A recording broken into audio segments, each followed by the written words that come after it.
What's up mga master? Yan, okay. For today's video, gagawa muna tayong bahay kasi Tuesday ngayon. Kaya gawa natin yung bahay. Monday kahapon, ang kahapon ginawa ko is hindi muna ako nag-upload kasi marami akong masyadong ginawa. Yan, umaga naglalamove tayo and then magbibideo sana ako. So, pinagbuhat tayo ni customer, ni client.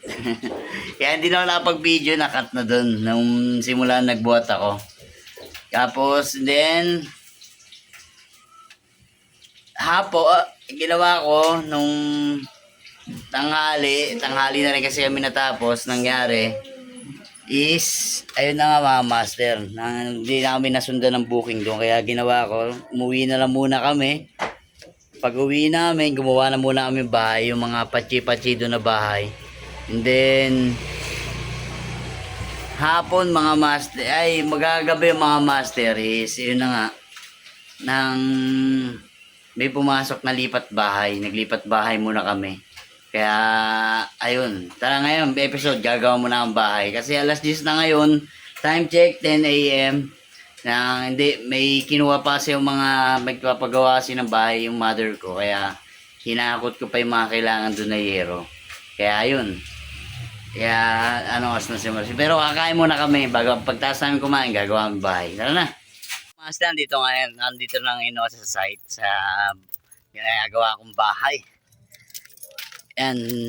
Kanina ngayon lang kami ulit nakapag kasi pahinga muna ako, kakain lang. Ayun. Yun na nga mga master. Nang bumili pa ang mga drill bit na kailangan. Bali, ito yung lalamove natin. Kasi yun naman yung truck. Malaki. Talindala natin ngayon yung minivan. Ay yung kasama natin mag-construct ng bahay. Balikan ko kayo pag ginagawa ko na.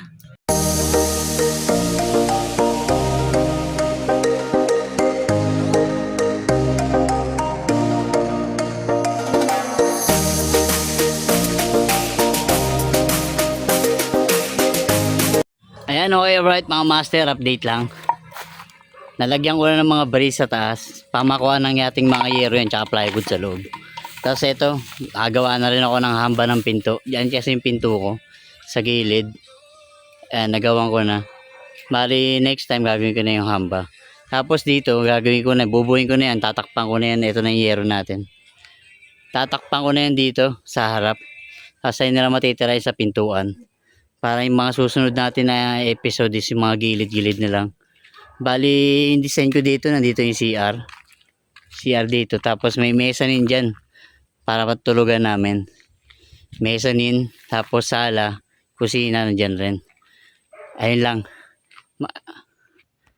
DIY. Project house to mga master. Tubular.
Alright mga master, bali natakpan na natin yung harap. Bali ito na siya, may kasama na rin hamba sa pinto. Na lagyan ko na rin ng hamba sa pinto. Bali parang mini tiny house na pagagandahin natin. Eto, pakita ko sa inyo. Ayan mga master, bali yan, lagyan na natin ng pader, yan. Bali pinto, bintana dito sa bandang tabi ng pinto kasi dito maglalagay ako ng CR dyan kaya bawal may bintana dyan. Ito bintana yan dito, mga 60 by 60 cm. Okay na yun kasi pansamantala lang naman to. Ayan oh. Whew! Susunod ko na gagawin, huli ko na gagawin siguro yung pinto. Okay, alright. Okay, alright mga master. Bali, for the meantime, yan muna. Ayan muna yung gagawin natin. Bali, next week na ulit tayo gagawa kasi babiyahe pa tayo ng Lalamove. For the whole week.